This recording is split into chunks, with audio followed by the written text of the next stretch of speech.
Maharashtra today 24 news, सत्य परिस्थितीचा सविस्तर आढावा।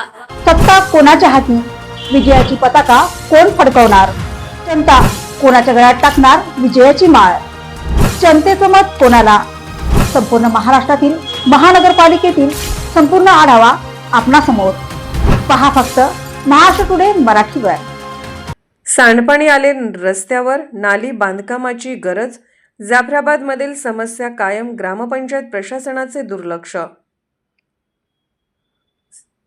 सिरोंचा तालुक्यातील जाफराबाद ग्रामपंचायत अंतर्गत अनेक ठिकाणी सांडपाणी रस्त्यावर वाहून जाण्यासाठी पक्क्या नाल्यांची व्यवस्था नसल्याने ग्रामस्थांना मोठ्या समस्यांना सामोरे जावे लागत आहे।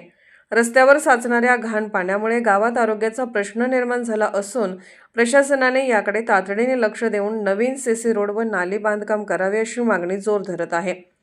गावातील वाढती लोकसंख्या आणि नवीन वस्त्यांचे झालेले विस्तार यामुळे जुनी नाली व्यवस्था अपुरी पडत आहे।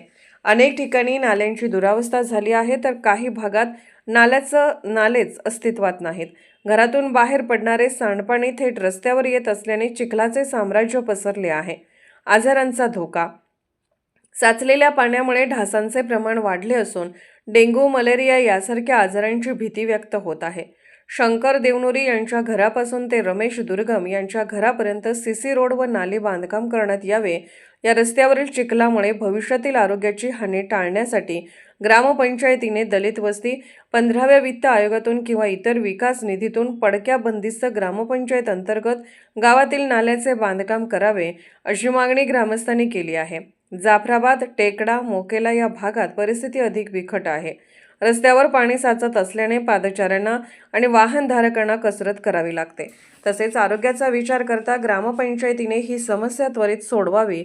महाराष्ट्र टुडे मराठीसाठी ब्युरो रिपोर्ट, आनंद आशा, गडचिरोली।